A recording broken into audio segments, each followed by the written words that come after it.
Welcome back to the deep dive. We're jumping back into First Europe Education's Child and Youth Psychology, picking up with Volume 2 of this three-part Oh, series. cool. Yeah, last time we explored those foundations of a strong parent-child relationship. Now we're going to shift gears a bit Okay. and unpack this guide's approach to effective educational methods. Yeah, it's interesting how this volume kicks off by talking about building a sense of community within the family. You might think like, okay, rules, chores, got it. But it goes way deeper than that. Right. It's not about keeping things tidy. It emphasizes this establishing order and social rules. Oh, But the thing that struck me was the connection to a child's development, way beyond simple chores. exactly. Think back to your own childhood. Huh. Does a structured environment help you kind of feel safe and understand expectations? That's what the book is emphasizing here. Why clear rules actually create freedom for a child to explore within those boundaries. They know what's expected, and that consistency is comforting. It makes me think about how we often crave that same structure as adults, whether it's, routines, deadlines, or even just knowing what to expect in certain social situations. Absolutely. And then there's this whole idea of natural consequences, Mhm. which the book really emphasizes over punishment. I love this. It's so intriguing. It's not about punishment, but about letting kids experience the results of their choices. So not doing laundry might mean running out of clean clothes. Kind of like when we forget to do laundry as adults, right? Precisely. It's about connecting actions with outcomes in a tangible way. Those natural consequences, like oversleeping and being late, help them internalize responsibility much more effectively than simply lecturing or scolding. Now, the guide also highlights this importance of being decisive as a parent. No wishy-washy maybes. I'm curious, how does that wavering on our part affect a child? Imagine you're a child and the rules keep changing. It's like trying to walk on shifting sand. That back and forth of maybe or giving in after saying no can really undermine a child's sense of security and make it hard for them to understand boundaries. It makes sense. If the rules are always changing, it's tough to feel confident about what's expected. Now, while the book stresses the importance of clear rules and consequences, it acknowledges that conflict-free homes are pretty much a fantasy. Well, that's refreshing. Because let's be real, disagreements happen. The book focuses on how we handle those disagreements, right? Exactly. It's not about avoiding arguments altogether. It's about teaching kids to disagree respectfully and find solutions together. No screaming matches, no personal attacks, just open communication and mutual respect. Okay, so we've talked about structure, consistency, and handling disagreements constructively. Now the guide dives into encouragement. And a huge part of that is trust. It's more than just saying, I trust you. Right. Would you trust someone who never had a chance to prove themselves? The guide emphasizes giving children real responsibility and opportunities to succeed, even if it means they might mess up along the way. So it's about having faith in their abilities and giving them the space to try things, even if they make mistakes. Exactly. It's like learning to ride a bike. You wouldn't just lecture a child about balance and steering. You'd give them the bike and let them try, maybe with a little support at first, and watch them gain confidence with each wobble and eventual success. And that ties into the book's point about the dangers of overprotection. Yeah. It's hard to strike that balance between keeping kids safe and letting them learn from experience. It's that age-old struggle. We want to protect them from every bump and bruise, but the guide argues that a little stumbling is actually beneficial for their development. Overprotection can backfire, preventing them from developing resilience and problem-solving skills. It makes me think about those helicopter parents we often hear about. It comes from a good place, but it can hinder a child's growth. Right. It's like we talked about before with trust. If we solve all their problems, they never get the chance to develop the confidence to solve them on their own. So how do we find that sweet spot between guidance and doing everything for them? The guide emphasizes that a little initial support can go a long way in fostering independence. It's like building a scaffold. You provide enough structure to help them get started, then gradually step back as they gain competence. Much like that bike riding analogy. And speaking of learning through experience, the book dives into the power of play. It's not just about having fun. It's a window into a child's development. What's fascinating is that the guide encourages parents to be keen observers of their children's play, how they interact with others, how they handle frustration, how they solve problems during play. It reveals so much about their social skills, emotional regulation, and even problem-solving abilities. It's like play is their own little laboratory for learning about the world and themselves. Exactly. And it gives us valuable insight into how they're developing and what areas they might need more support in. Now, another big transition the book addresses is starting school. What are some key takeaways for parents on handling this potentially anxiety-inducing experience for their child. It's all about creating a positive and exciting atmosphere around this transition. Talking about school in positive terms, establishing routines to ease the shift, and providing reassurance are all key. The more prepared and enthusiastic we are as parents, the easier it is for our children to embrace this new chapter. I love this next part. The guide makes this nuanced distinction between compassion and pity, and how those seemingly similar approaches can have vastly different effects. It's an important distinction. Pity can create a sense of helplessness and dependence. Compassion, on the other hand, says, I understand your struggle and I believe in your ability to overcome it. It's about empowering them to face challenges head on. So it's about acknowledging their feelings without diminishing their ability to cope. Exactly. Now let's get to the heart of effective parenting: communication. This is where the book really shines, delving into communication styles, active listening, and even the concept of iMessages. It's not just about talking AT them, right? The guide goes deeper, exploring those subtle dynamics that can make or break communication. Right. And they introduce this concept of the four aspects of a message, which sounds intriguing. Think of it like an iceberg. On the surface, you have the actual words being spoken, but beneath that surface lies so much more. The guide explains that each message also conveys something about the relationship between the speaker and listener, a bit of self-revelation and an appeal to the other person. So it's like there are all these hidden messages being transmitted along with the words themselves. Precisely. And being aware of these different layers is crucial for effective communication, especially with children. The guide then delves into various communication styles: helpful, critical, aggressive.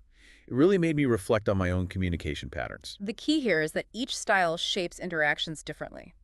A helping style might come across as controlling, while a needy style might elicit frustration. Becoming aware of these nuances helps us tailor our communication for more positive interactions. Now, we've all heard the term active listening, but what makes it so crucial in the parent-child dynamic? Active listening is more than just hearing the words. It's about truly understanding and creating a space where the other person feels heard, especially important with children who might not yet have the words to fully express themselves. It makes me think about how often we're already formulating our response before the other person has even finished speaking. And children are so perceptive, they can sense when we're not truly engaged. Active listening shows respect and strengthens that parent-child connection. The guide also introduces this simple yet transformative communication tool: iMessages. Instead of blaming or accusing, which often puts people on the defensive iMessages, focus on expressing your own feelings and needs. Instead of saying, you're so messy, you could say, I feel stressed when our home is cluttered. It's such a subtle shift, but I can see how it would make a huge difference in the tone of the conversation. Absolutely. And the guide emphasizes that this approach helps model healthy communication for children as well. Now, the guide touches on NLP and child development, and I have to admit I'm not very familiar with NLP. NLP stands for neuro-linguistic programming, and it's essentially a framework for understanding how our thoughts, language, and behavior are interconnected. The book emphasizes how NLP principles can be applied to help parents understand their children's unique ways of processing the world and tailor their communication accordingly. So it's about recognizing that each child is an individual, and there's no one-size-fits-all approach to parenting. Exactly. Every child has their own strengths, their own pace of development, their own way of seeing the world. NLP can help parents tap into those individual nuances. That's a great segue to the final point in this section: motivation. The guide delves into different approaches, highlighting the difference between motivating through fear versus positive reinforcement. This is where it gets really interesting. While fear might lead to immediate compliance, it's not a sustainable approach. It creates a dynamic of fear and resentment. It makes me think about how I respond to pressure versus encouragement. Positive reinforcement is so much more empowering. Exactly. It encourages intrinsic motivation and a love of learning rather than just doing things out of fear of punishment. And like we've discussed throughout this section, modeling is so powerful. If we approach life with positivity and encouragement, our children are more likely to internalize those same values. It creates a cycle of positive reinforcement where learning is associated with positive emotions and a sense of accomplishment, which is a wonderful foundation for lifelong learning. Wow, this has been an incredible deep dive into Volume 2 already. We've covered so much ground, from the importance of structure and natural consequences to understanding communication styles and the power of a positive reinforcement. And this is only the beginning. There's so much more to uncover in this volume. This next section shifts to practical educational counseling, focusing on real-world situations and strategies for parents. It's like the guide is saying, okay, here's the theory, now let's apply it. Yes. It gets into the nitty-gritty of those everyday parenting moments, doesn't it? Absolutely. And one of the key insights here is this importance of observation. Before jumping in to correct a child's behavior, the guide encourages parents to take a step back and really observe what's going on. What's driving that behavior? What are they trying to communicate? So it's about understanding the why behind the tantrum, the outburst, the defiance, whatever it might be. Exactly. And once you understand that underlying motivation, you can address it more effectively. The guide even suggests that sometimes the best approach is to do the opposite of what the child expects.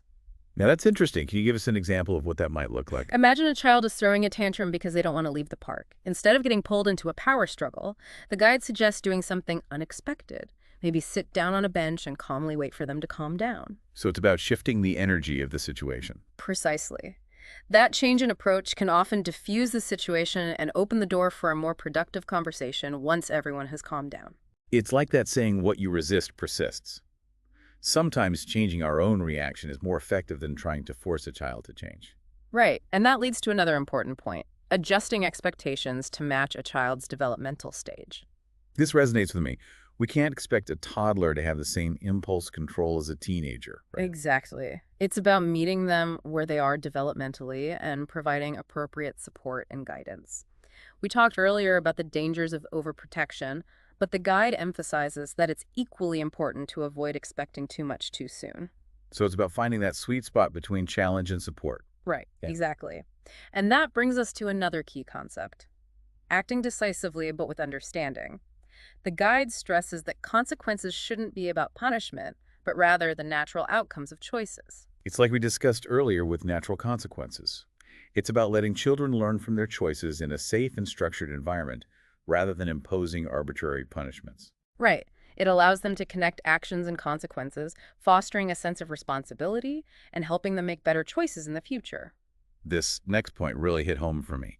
The guide talks about the danger of withdrawing love as a disciplinary tactic. This is a common but incredibly damaging approach. Children need to feel unconditionally loved and accepted, even when they mess up. Withdrawing love as punishment creates insecurity and damages that crucial parent-child bond. It's about separating the behavior from the child, Yeah. right? We can disapprove of the action without making the child feel unworthy of love. Exactly. And speaking of things that can damage the relationship, the guide dives into the all-too-common pitfall of projecting our own expectations onto our children. Oh, I think we've all been guilty of this at some point. It's so easy to get caught up in our own hopes and dreams for our kids. The guide challenges us to ask ourselves, are we pushing our own unfulfilled ambitions onto them? Are our expectations aligned with their individual strengths and interests? It's such a powerful reminder that our children are not extensions of ourselves. They are their own unique individuals with their own paths to forge. Absolutely. And I think that segues beautifully into the next part of this section, which focuses on practical educational counseling in specific situations. This is where the book gets really hands-on, offering guidance on those everyday challenges that parents face. So it's like a toolbox for navigating those real-world parenting moments. I'm curious, what are some of the scenarios they address? Well, they start with a child's very first experiences, emphasizing how even seemingly small interactions can shape their development. It reminds me of that saying, the little things are the big things. It's so true. The guide stresses the importance of responding to a child's needs with sensitivity and consistency right from the start. It creates a foundation of trust and security that will impact all their future relationships. So those early interactions really set the stage for how they'll interact with the world. Exactly. And then they move on to how children learn to navigate the adult world through play, helping with household chores, and even taking care of their bodies. It's about giving them a sense of responsibility and belonging within the family. Right? Precisely. The guide emphasizes that these activities aren't just chores, they're opportunities for learning and growth. Even small contributions can foster a sense of competence and belonging. It's fascinating how the guide then delves into learning to speak. Any surprising insights there? Actually, yes. The guide discourages the use of baby talk. They argue that speaking to children in a normal adult way actually helps them develop their vocabulary more effectively. It makes sense. If we only ever used simplified language with someone learning a new language, their progress would be limited. Exactly. And then there's a whole section on the importance of meal times. It's not just about the food, it's about the social and emotional benefits of sharing meals together as a family. I love that. It's such a simple yet powerful ritual. Right. It's a time for connection, conversation, and even modeling healthy eating habits. The guide also addresses those anxieties that often arise when children start kindergarten or school, which can be a huge transition for both kids and parents. Absolutely. The guide emphasizes parental reassurance and creating a positive and exciting atmosphere around these transitions. It's about helping them embrace the new experience with confidence and enthusiasm. And what about separation anxiety, which is so common at that age? The guide stresses the importance of remaining calm and confident, reassuring the child that you will be back for them. The more anxious we are as parents, the more anxious the child will feel. So it's about projecting that sense of security, even if we're feeling a little emotional ourselves. Precisely. The guide also offers practical tips for dealing with separation anxiety, like establishing a goodbye routine and making the classroom feel familiar and welcoming. I love how the guide then delves into helping children cope with those big, sometimes overwhelming emotions like anger and frustration. That's so crucial. The guide emphasizes that these emotions are normal and healthy, and it's our job as parents to help them learn to express them in appropriate ways. It's about giving them the tools and vocabulary to navigate those big feelings right. Exactly. And then it gets into the challenges of moving or changing schools, which can be incredibly disruptive for children. I can imagine. It's a huge adjustment, leaving behind friends, familiar routines, and that sense of belonging. The guide emphasizes the importance of open communication, allowing the child to express their feelings and concerns. It also stresses the need for creating a sense of stability and predictability in their new environment. So it's about acknowledging the disruption while providing a sense of grounding and reassurance. Precisely. And then the guide gets into a topic that's so important, especially in today's world, teaching children about compassion.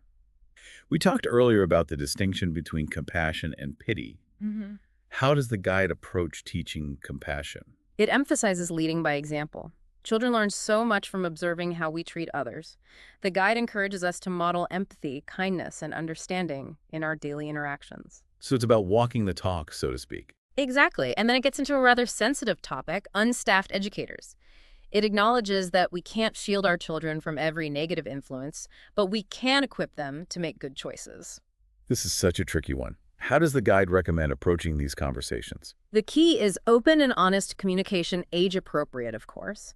It's about instilling values of respect, critical thinking, and making healthy choices for themselves. And that leads into the point about media literacy, right? In today's world, kids are bombarded with messages from all directions. The guide encourages parents to engage in conversations about what their children are seeing and hearing, helping them develop a critical lens and discern between fact and fiction, positive and negative influences. So it's about teaching them to be savvy consumers of information, not just passive recipients. Exactly. And finally, the guide reiterates the importance of treating children according to their age and developmental stage. It's about finding that balance between overprotection and giving them too much freedom too soon.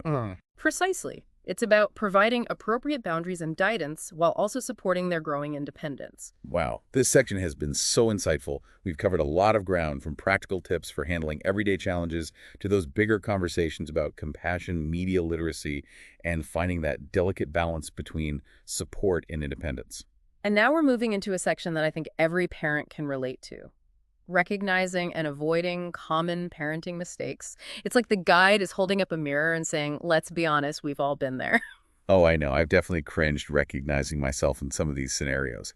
The guide starts by discussing the three main sources of these mistakes: lack of self-confidence on the part of the parent, unresolved issues from the parent's own childhood, and the ever-present trap of convenience. It's so insightful. Parents who lack self-confidence might overcompensate by being overly strict or controlling, while parents who haven't dealt with their own childhood traumas might unknowingly repeat those patterns with their children. And then there's convenience. Sometimes it's just easier to give in, even when we know it's not the best choice long term. It's that classic choose your battles dilemma, right? But how can a parent decide which battles are worth fighting, especially when you're feeling exhausted or pressured? That's the million-dollar question. The guide encourages us to pause and consider the long-term consequences of our choices. Are we setting healthy boundaries? Are we teaching our children valuable life lessons, even if it means some discomfort in the moment? It's about finding that balance between being responsive and being firm when it matters. So it's about being intentional and thinking beyond the immediate situation. The first specific mistake the guide tackles is excessive pampering.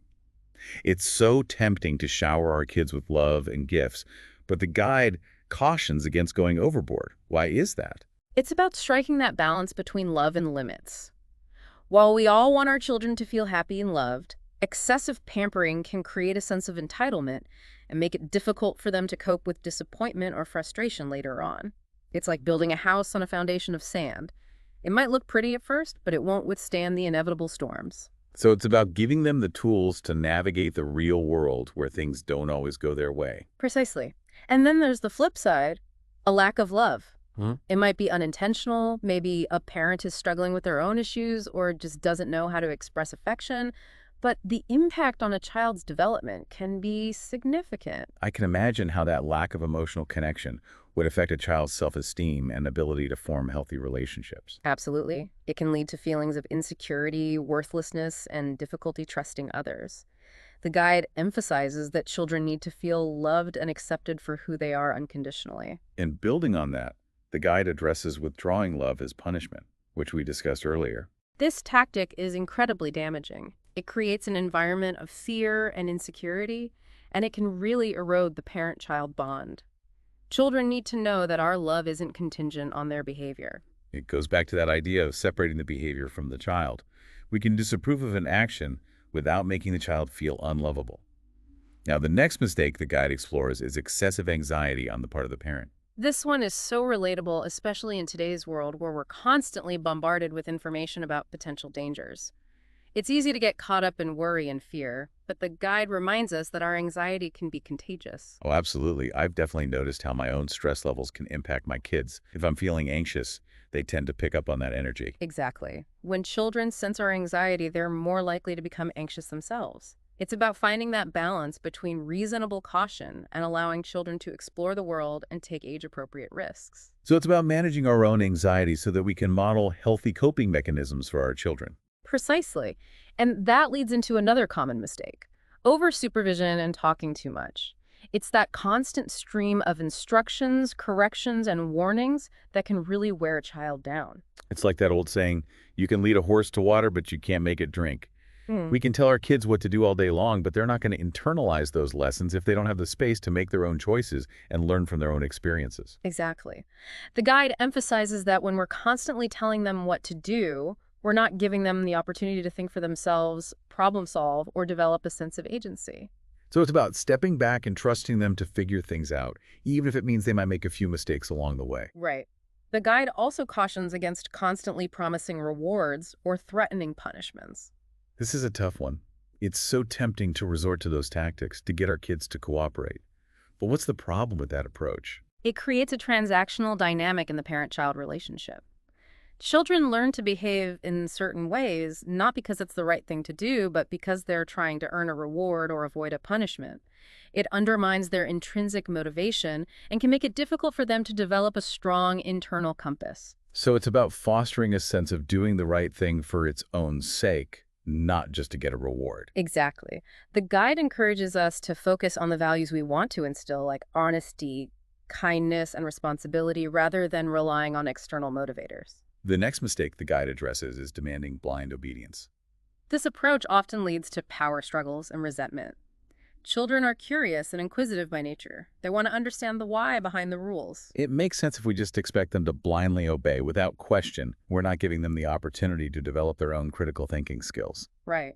The guide encourages us to find ways to help children understand the reasoning behind the rules, not just follow them out of fear. It's about fostering a sense of cooperation and mutual respect, not a dictatorship. So it's about inviting them into the conversation rather than just laying down the law. Exactly. And I think that leads nicely into the next mistake, which is nagging and reprimanding. Oh boy.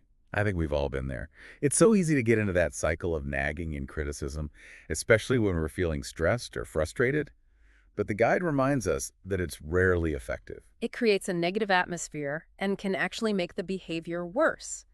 Children tune us out when we're constantly nagging, and it damages their self-esteem. So what's the alternative? How can we address challenging behavior without resorting to nagging? The guide suggests focusing on positive reinforcement, clear expectations, and consistent consequences. It also emphasizes the importance of remaining calm and composed even when we're feeling frustrated. And finally, the guide addresses the most damaging mistake of all: degradation, harshness, humiliation, and physical punishment. These tactics are not only harmful, but also completely ineffective in the long run. They damage a child's self-esteem, create a climate of fear and mistrust, and teach them that violence is an acceptable way to solve problems. It's heartbreaking to think that any child would be subjected to that kind of treatment. The guide advocates for a compassionate and respectful approach to parenting, even in the face of challenging behavior. It's about guiding and supporting our children, not breaking their spirits. That's such a powerful message. And it leads us to the final section of this volume, which focuses on communicating with children effectively. It starts with a simple yet profound statement. The key to a child's world is listening. Not just hearing, but truly listening. It's about putting aside our own agendas, judgments, and distractions, and really trying to understand their perspective. It's about being present and attentive, both to their words and their nonverbal cues. Exactly. The guide encourages parents to engage in active listening, which means paying attention to what's being said, reflecting back what we've heard, and asking clarifying questions. It also means resisting the urge to interrupt, offer solutions, or dismiss their feelings. So it's about creating a safe space for them to express themselves without fear of judgment or interruption. Precisely. And it's about letting them know that their thoughts, feelings, and experiences are valid and important. And the guide reiterates the importance of using I messages when communicating with children, which we discussed earlier. It's such a powerful technique. Instead of blaming or accusing, we focus on expressing our own feelings and needs. It helps us communicate assertively without putting the child on the defensive. Well, that wraps up our deep dive into Volume 2 of Child and Youth Psychology by First Europe Education. We've covered a vast range of topics, from the importance of building a sense of community and encouragement to recognizing common parenting mistakes and the power of effective communication. It's been an incredible journey exploring the many facets of raising happy, healthy, and resilient children. And as we conclude this volume, I'm struck by the importance of approaching parenting with intention, compassion, and a willingness to learn and grow alongside our children. I couldn't agree more. Parenting is a constant evolution, and there's always more to learn. This volume has given us so much to think about and apply in our own lives. Until next time, keep learning, keep growing, and keep those conversations flowing.